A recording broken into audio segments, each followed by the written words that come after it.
When we look at Jewish history that leads us to the book of Daniel, we see all of these major categories: the beginning, the call of Abraham, the patriarchs, the Exodus, the wilderness wanderings, the conquest of Canaan, the period of the judges, the united kingdom, the divided kingdom, and then we see Judah all by itself, the two tribes that were left, and of course then the exile and the return, which we will cover more in detail in our study of Daniel.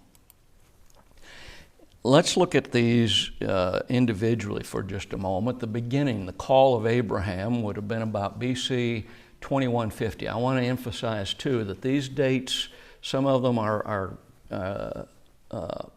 composites, so to speak, of a number of different scholars and what they think are reasonable in the dates. So don't hold me to all of these dates. This call is recorded for us in the book of Genesis in chapter 11 and verse 26 beginning. And we know that he was called in the context of the moral depravity of the world in which he lived. We know that for a fact because we see in Joshua, at the end of Joshua, we're told that the relatives that he descended from were all idolaters. And so a very idolatrous situation. But the creation's moral depravity is seen in the destruction of the world by the flood. Now that was before Abraham. But interestingly, the flood didn't cure the problem. And it couldn't cure the problem. Any physical thing is not going to cure the problem.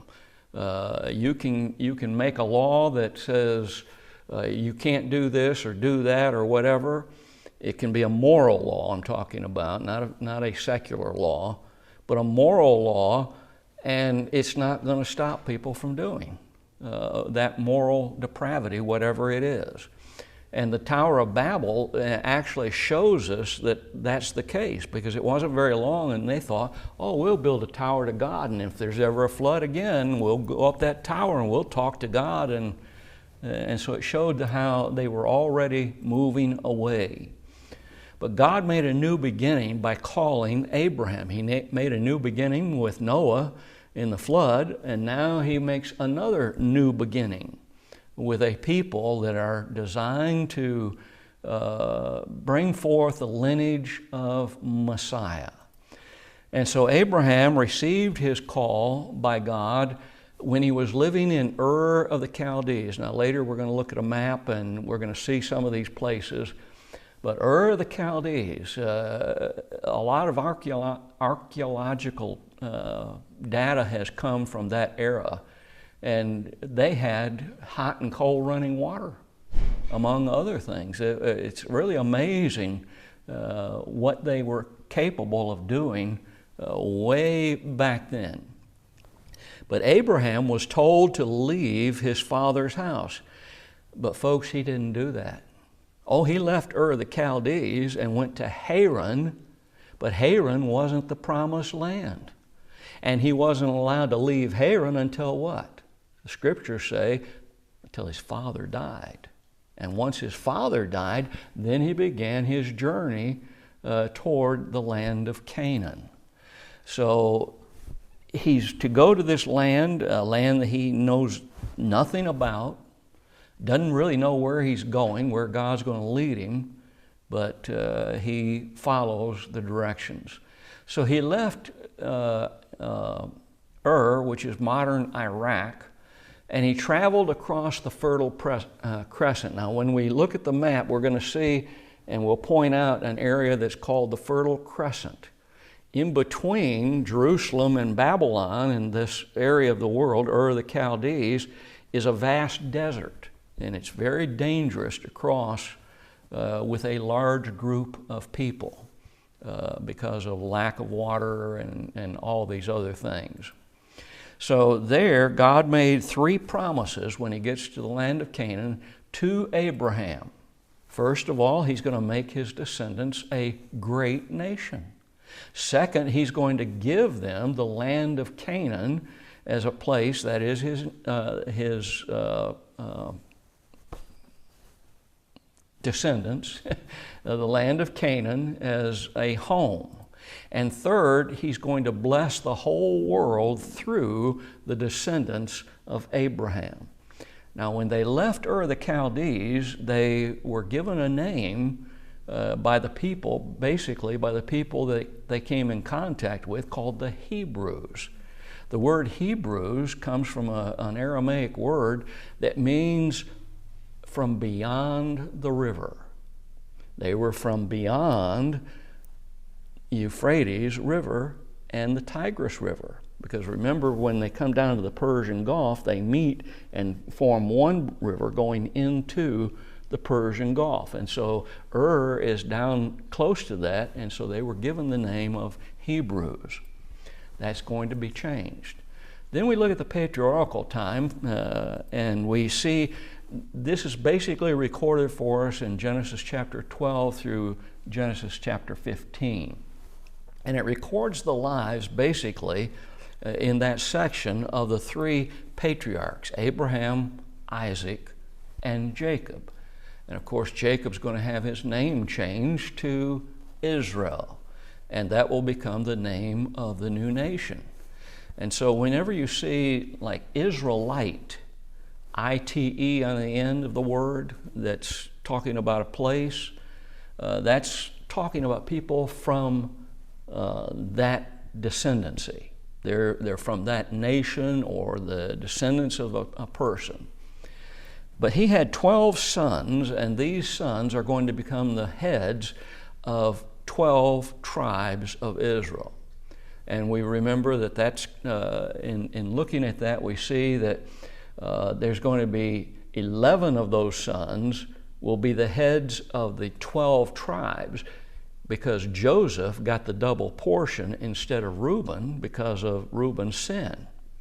And so Papa took it away from him and gave it to another, which he had the right to do, and it was Joseph. His two sons became equal sons of two distinct tribes in Israel. So that makes 13 tribes, doesn't it? One of them, though, was the priestly tribe, and they were not given land. They were given cities to dwell in and to be able to teach the people all over the nation. But they were not given a tribal land. One of these sons, we're given a lot of detail in those chapters of Genesis, and that's Joseph. And the reason we see all this is because it shows how it came to be that the Israelites, the Hebrews at that time, came to be slaves in Egypt. Why was it necessary, though, for them to go to Egypt in the first place? Why not just go ahead and develop the kingdom? Well, there's a very good reason. It was to protect them from being assimilated by the Canaanites, whom Abraham and all these patriarchs had come in contact with. And by living so close to them and among them as far as cities and dwelling with some of them and et cetera and sharing that, they would have been influenced and become, like the Canaanites, very immoral. And so when they went to Egypt, they were actually protected from the degrading immorality that was among the Canaanites. And this took place because in Egypt, they lived in the land of Goshen. And in the land of Goshen, they were separated from the Egyptians. In other words, they didn't assimilate with the Egyptians. And that's a problem we're having in America now, is people coming in from other countries and they don't assimilate. Back many, many years ago, when the Irish were coming into the country, they assimilated and became an actual part of the country. But the Hebrews would not assimilate with the Egyptians. And we ask the question, why? And there's an obvious reason. Because the Egyptians considered anyone who took care of flocks and herds to be an abomination. They didn't want anything to do with them. Well, what kind of people were the Hebrews? They were sheep herders. Their whole nation was involved in herding sheep. And to the Egyptians, that was strictly an abomination. They didn't want anything to do.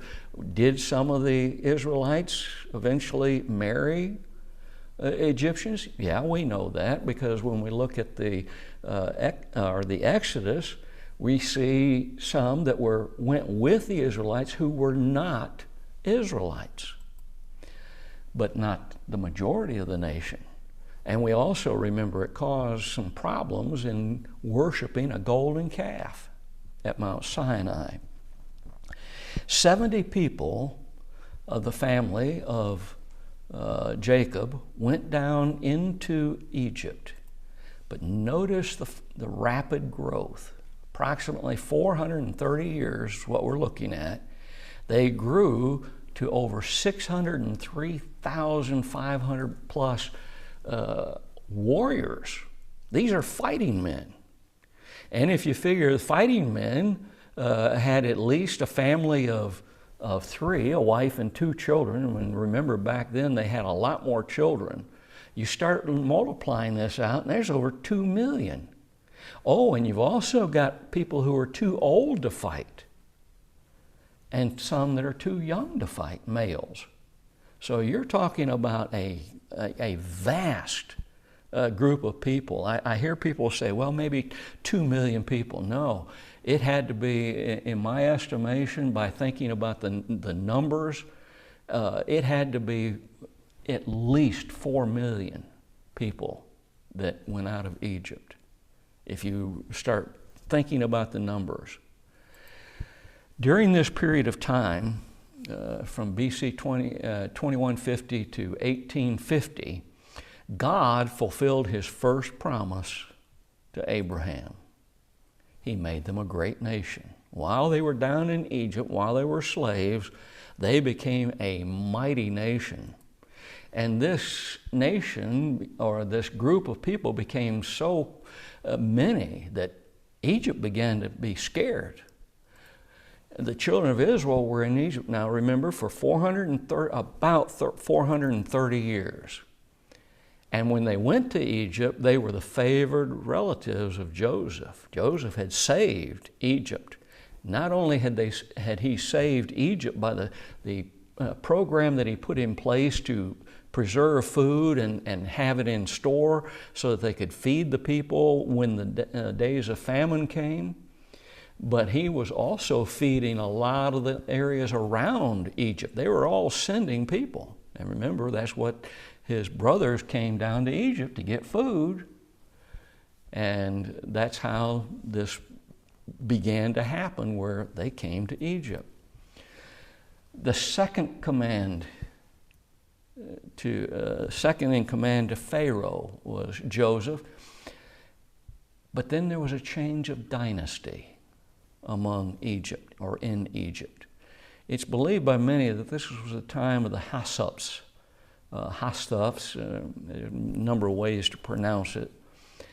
People that ruled in Egypt and came into power, and a dynasty changed. And it was a problem, because now these people were afraid that the Israelites, the Hebrews, would become a fifth column. Now, you know what a fifth column is, don't you?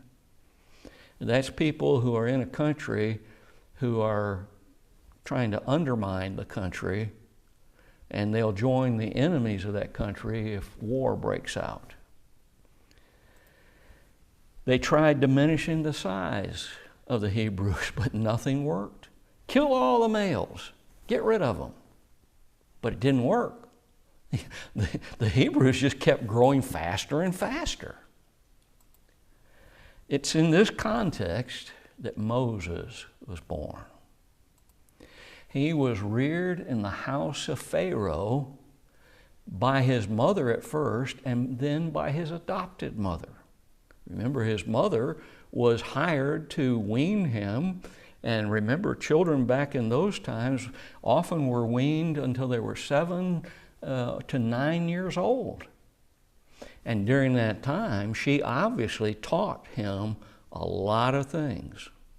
Because later on, we see that he kills an Egyptian because the Egyptian was beating a Hebrew man, an Israelite, and he didn't like that. Well, why wouldn't he like it? If he was just raised as an Egyptian, he'd have thought, well, that's okay. They're those old Israelites. You see how this all worked and the providence of God was working in all of this? So he was forced to flee Egypt, and he's 40 years old. Moses' life can be broken into 3 40-year time periods. He was in Egypt for 40 years. He was then in a place called Midian. He married a priest's daughter. And by the way, this man appears to be a priest of God from everything that we can learn from the Scriptures. And he married one of his daughters, had 2 sons by her. And so he's there for 40 years. And his basic job now is to take care of the flocks of his father-in-law, Jethro. Excuse me. So now we're looking at a time period. He's 80 years old. What happens when we usually turn 80? Doesn't the world around us usually say, they're not worth much anymore. They're too old. You know, I'm getting close to that time real quick. And I know a lot of preachers that they get to a certain age and, you know, hey, it's time to get rid of them. Just about the time that they're really getting to understand some things that they didn't understand before about the Scriptures. But now he's met, we remember, at the burning bush by God, and God gives him instructions and calls for him to return to Egypt in order to deliver the Israelite people from the Egyptian slavery. And we remember that God forced Pharaoh to let these people go, give them their freedom by 10 plagues that just absolutely destroyed Egypt. I don't know if you've thought about it too much, but when you start looking at these plagues and what the damage they did, you start to wonder, how could Egypt have any food left or anything? Their animals died in the hailstorms. Food was wiped out by the hailstorms, and all of these other things just absolutely, totally was devastating. And when you look at Egyptian history from a secular point of view, you see that there was a time period where their power as a world power diminished quite a bit. Interesting, huh? Well, why would that happen? Well, you destroy their food supplies and all of these things, and it's easy to understand how. Now, these plagues were given for a purpose by God. Number one, it proved that He was God, the only Yahweh, the only self-existent one, the only eternally living one.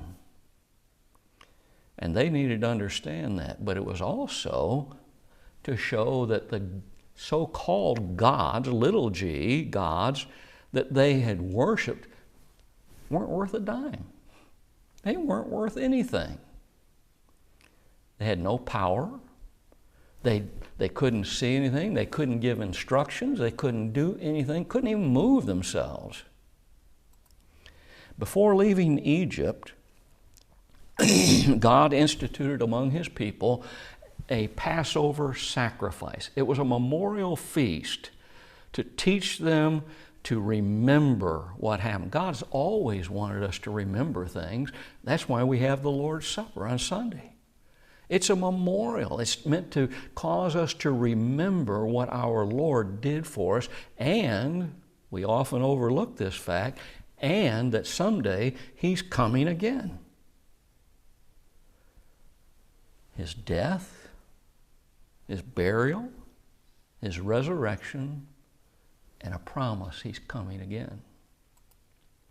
God had one more miraculous intervention, though, before Israel was totally free, and that was at the Red Sea. I've been hearing some rumors lately, and they found evidence of the chariots under the sea. I would caution you to be careful about those rumors, because those rumors have also shown up in the past and were proven to be hoaxes. We don't know if it actually has been found or not. I have a feeling that if they do and it gets out into the public, there's rumors now, it was hidden from the people and all these artifacts that they have, and we don't know. So be careful with that. It's just like years ago there was a rumor going around that our astronauts in the study of the stars, they found a day that was way too long. It proved to be a hoax too. So be careful with those things. The crossing of the Red Sea. And that, of course, led to the wilderness wanderings. And Israel, remember, was led into the wilderness where after they crossed the Red Sea until they get to Mount Sinai, where God gives them the constitution of their laws, the Ten Commandments. It's the constitution, we might think of it that in those terms, of their law. Those weren't the only laws. Those 10 words only, not written out in long sentences, just 10 words that were gave them the basis of all of their laws. But Moses was also told those laws specifically. He wasn't given a chance to say, well, now, what do we think would be a good law to go along with thou shalt not murder? God told them exactly the laws that filled in the area around the 10 or the constitution of the Israelite government. And we'll see something about that in just a moment. Originally, you remember, those laws were orally given, and then Moses went up to the top of Mount Sinai where he was given 2 tablets of stone carved by the finger of God. And we also remember that when he went down carrying those 40 days later, he came to the camp and they were involved in idolatry. They'd built themselves some golden calves. And we remember what Moses did. He cast those tablets down. And it's interesting to me when you study the scriptures, and he went back up to Mount Sinai again for 40 days. This time, who carved the tablets? Study it. God made him do it. He broke the original ones. This time, God made him do it. And so an oral law was given, then a written law on tablets, the Constitution, and then orally Moses was given all of the other laws. And these laws, you can find many of them in Exodus. You can find a lot of them in the book of Numbers. Let's see, Genesis, Exodus, Leviticus gives a number of them, especially with regard to the religious laws. But yet there's something we need to understand about the Israelites. Their law was one law. It was both secular and religious. Same law for their entire works. So Moses was also given other laws, and instructions for the tabernacle were also given by God as to how it was to be constructed. It was a portable thing. It was a tabernacle, portable building and dwelling place, and that's where God lived, so to speak. And that's not exactly the best way to claim or say that, but that's where God was. And we might also remember that when Solomon built the temple, a permanent dwelling place, then God said that he met them there. But God provided all of their needs during this wandering. We remember before they got to Mount Sinai, there were times when they didn't have any water and they started complaining and griping. Then they didn't have the food that kind of food that they wanted, and so they started griping and complaining. And God took care of all their needs. Their journey extended for 40 years, but it wasn't originally intended to by God. They could have easily been in the land of promise in 2 years. Easily. Why weren't they? Because remember when he sent the spies in, what happened? They went into the land and they came back and they said, oh yeah, God was right. It's a land of milk and honey. Oh, it's a fantastic land, got everything we need. But, you know, the people of that land, they're giants and and we're just little grasshoppers. We can't beat them. 10 of the spies did that. And God said, okay, you're going to wander in the wilderness for a total of 40 years. 2, that they should have been in the land. 38 that they should have been in the land, but weren't because that generation had to all die due to their unbelief. Only 2 adults over the age of 20 were allowed to enter in to Canaan. All the rest of them had to die. I've often pointed out that these are the land tribe people.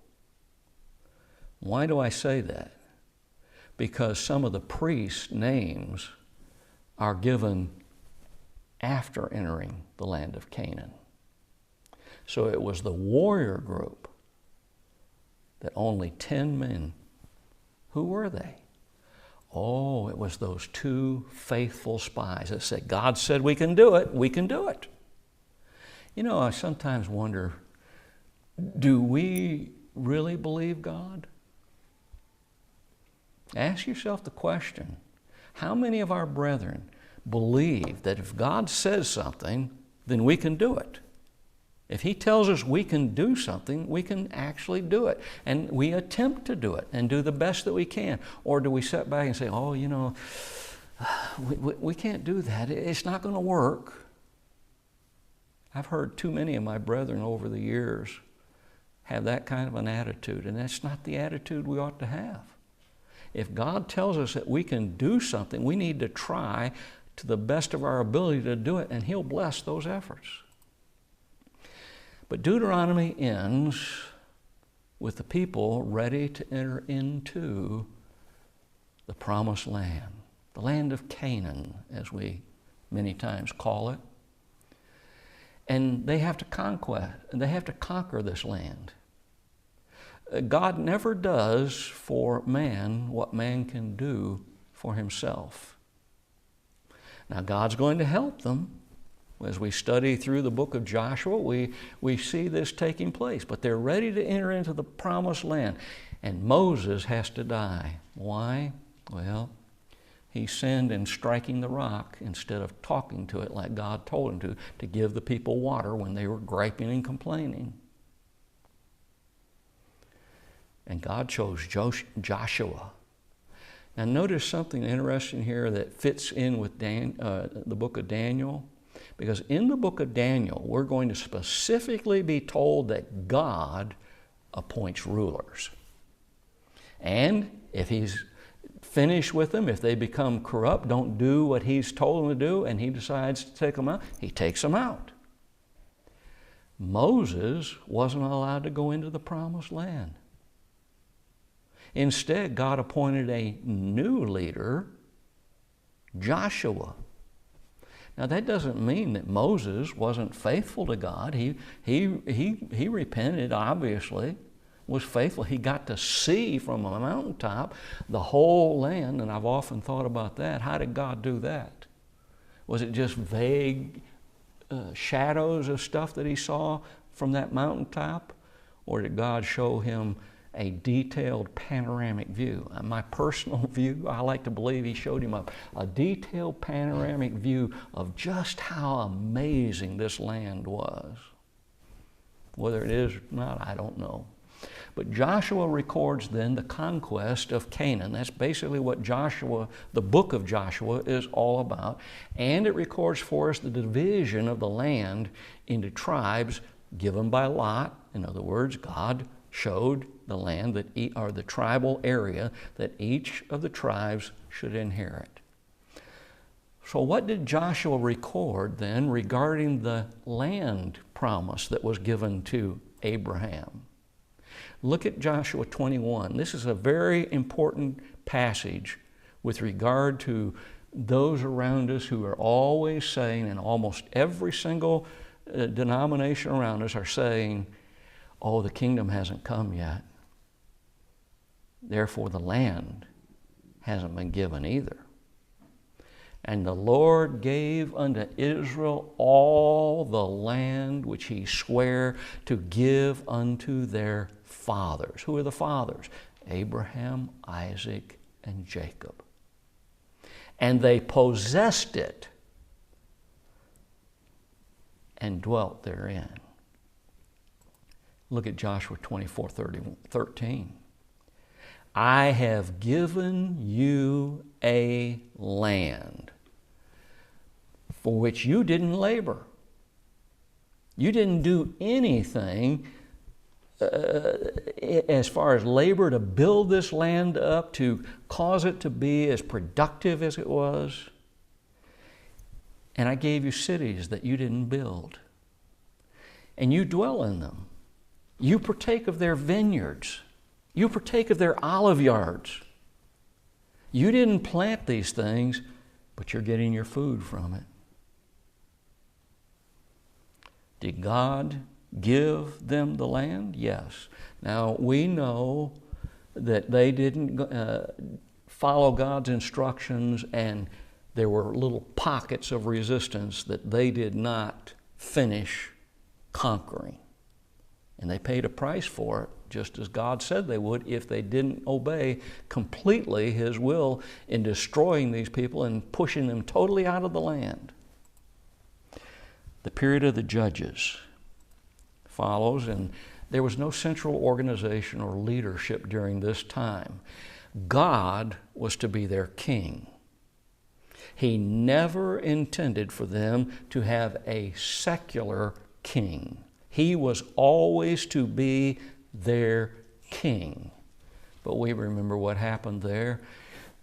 Samuel's sons weren't very faithful to God, and they caused a lot of problems among the people, and so the people got fed up with that and the rotten things that his sons were doing, and so they wanted a king. And so God said, okay, but you're going to pay for it. It's going to cause you all kinds of problems, and it certainly did. During this time, there were 15 judges that ruled during the book of what we call Judges. One of them was a woman. And notice the cycle that was repeated over and over and over again. And we might think maybe in our own lives sometimes this cycle also would take place. We may have been guilty of allowing this cycle to take place in our lives. But look at the cycle. Unfaithfulness to God. And then God would send an oppression against them. Some nation would rise up against them and take them into servitude and steal their crops and take all their stuff. And then a deliverer would be raised up by God. He raises kings up. He takes kings down. These weren't kings, but they were deliverers. The deliverance was given, and faithfulness to God would take place, and then the cycle would go all over again. Now, we need to understand and remember that not all of these men ruled as judges at the same time, nor did they rule over the same areas. As you study the book of Judges, it's very clear that sometimes there were a couple of judges that overlapped each other or were during the same period of time, but were in different areas of the land we called Canaan, which would originally or would eventually be known as Israel. The Philistines now enter the land. It's debated as to exactly where they came from. Some think that it was across the sea. Some believe it was from Cyprus and other areas. It's debated among the scholars as to exactly where they came from. But they entered into the land of Canaan, and they began to cause the Israelites a lot of problems. And so the United Kingdom came about. And God gave them the king that they asked for, even though he didn't want to, and told them, because you insist, I'm going to go ahead and give it to you, but you're going to pay a price. And 3 kings thus reigned over the United Kingdom of Israel. There was Saul, there was David, and then there was Solomon. When we look at Saul, we see that Saul was basically a warlord who was chosen by God to consolidate the tribes into a united kingdom. But basically all of his time, even though he was called a king, he was basically a warlord holding these groups together. And the first conflict that he was engaged in, it's obvious, just a warlord pulling them together to fight a battle. Then you looked at David, and David basically was a king who centralized the government, made a particular place more its headquarters, more a place where the entire nation would be governed by. And then you see Solomon, who expanded the kingdom, who ruled over the greatest extent of the kingdom of Israel, as it was, and at the height of its power. But Solomon had some problems. He was allowed to build the temple, yes, but then he became unfaithful to God. A lot of people have talked about the book of Ecclesiastes. I'm just going to throw this out. I believe that Solomon became faithful to God at the end of his life. A lot of my brethren don't believe that. A lot of them do. I don't know, absolutely. But I like to believe that he did, based on what's written in the 12th and 13th chapters of that book. Whether it was or not, I don't know. I can't prove it, absolutely. But the divided kingdom came about because of some of the problems of Solomon. He had taxed the people tremendously. He had conscripted them as laborers in his many building programs that he had. This was a tremendous drain on the wealth of the people. And they sought relief when he died from Rehoboam, his successor. But you remember Rehoboam, he was foolish. Instead of listening to the older men who had some seasoning to them, he listened to the young men who told him, Rehoboam, you need to tell these people you're going to be harsher to them, you're going to tax them more, you're going to make their lives more miserable than Solomon did. Well, what that did is cause 10 tribes to break away. And they became known as the tribe of Israel, the 10 tribes to the north, while those that were left to the Davidic reign were known as Judah. They remained loyal to the Davidic dynasty. While the northern tribes had a number of different dynasties, never were faithful to God, never had a single king that was called good. All of them were called evil, every single one of them. Well, why? Because from the very beginning, they built their idols to be in competition with Jerusalem. They didn't want the people going back there to worship at Jerusalem. Why? Well, they might get influenced and give up following the kings of the northern tribes. But Judah maintained worship at Jerusalem, although there was some apostasy, and eventually it will take over. Israel never worshiped anything except idols as a whole. In the 8th century, Assyria conquered the northern 10 tribes. Israel went into captivity because of her moral and spiritual apostasy. And that brings us to Judah all alone. Israel has been taken into captivity. They're no longer a nation, never will be a nation again. So all you have left is Judah.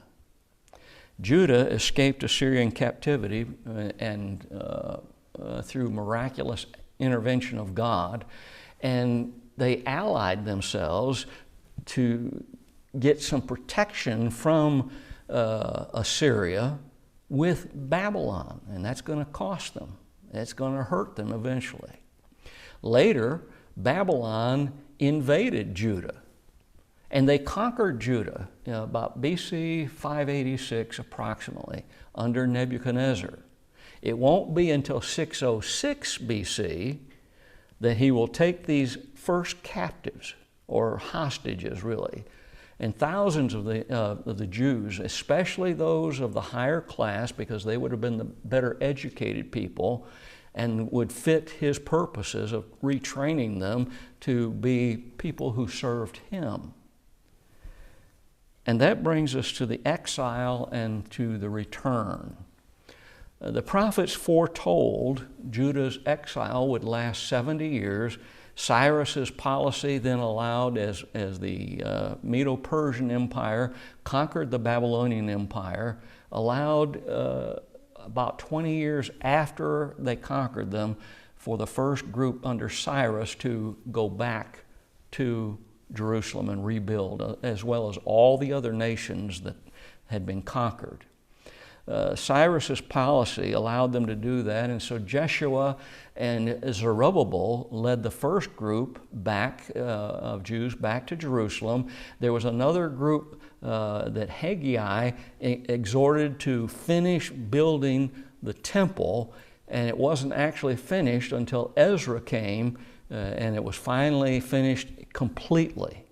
It was always in periods of partial finished being completed. So Ezra and then Nehemiah led a third group back, and Nehemiah's, what he accomplished was the rebuilding of the walls of Jerusalem. So now the temple has rebuilt by the time of Nehemiah, and the wall has been completed, and so they have a semblance of protection from other groups. It was Ezra and Nehemiah who did the major part of the work of rebuilding. These others started it, but rebuilding the walls and the completion. Now, we've got a map that I wanted you to see, and I wanted you to see this. Come on, there it is. You can see my little arrow moving around. This darker section here, this was the first Babylonian Empire. This was the land that they controlled. And what you see in the lighter emphasized area, along with what was in the darker area over here, this was all of the Neo-Babylonian Empire. And that's what we're looking at in the book of Daniel, the Neo-Babylonian Empire, and it's only going to last about 70 years total, whereas this other lasted for quite a bit longer than that. But notice when we talked about the Fertile Crescent, what we're talking about is this area right here. As you go around, you come up around Haran, and you come down into this area. That was the Fertile Crescent. This area has been fought over more than any other area in all of the world, in the world's history. It was a very fertile area, and when you look at it, you see right here, you can follow it on down, that's the Tigris, or Euphrates River rather. Over here you see the Tigris, you see them come down, they meet down here, and then it goes into the Persian Gulf. There are several names that we're going to be seeing over and over. Susa is a name that we're going to see. It's also called Shushan, etc. And then, of course, Babylon is right here. And notice the quickest way from Babylon to Jerusalem is straight across, but that is a tremendous desert that goes way up into this area right up in here, and then it's very dangerous traveling that area. Notice you'll see several other names that we are going to see. Asher. Here's Nineveh. Nineveh, remember, was the capital city of the kingdom of Assyria, which that kingdom covered a lot of this area up in this region and came down into Jerusalem and tried to conquer Egypt, but they were fighting back and forth all the time over Jerusalem and the area we call the Canaan. Let's see. Well, I think, oh, here's Haran, and I wanted to point that out where Haran is. Remember, when Abraham was told to leave Ur the Chaldees, way down here, they were known as the people from across the river. That's the word Hebrew. And he traveled up to Haran, but Haran wasn't in the Promised Land. The Promised Land is down here. That's the land that's called the Promised Land that he would, his descendants would inherit. And so he had to stay up there at Haran until his father died. He was told to leave his father's house behind. And it's interesting that when you see him going down into the land of promise, before he gets there, you'll see him at certain places, and he had to fight against these idols. Some of his people, even one of his wives, had some of these idols and were still involved with them. And so you can see why he had to leave that area. God needed a people that he could mold and turn into his people, that a Messiah would come through. The plan that he had before the world ever began.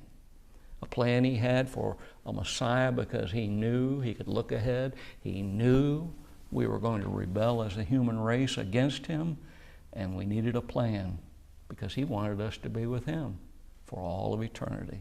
And we have that opportunity.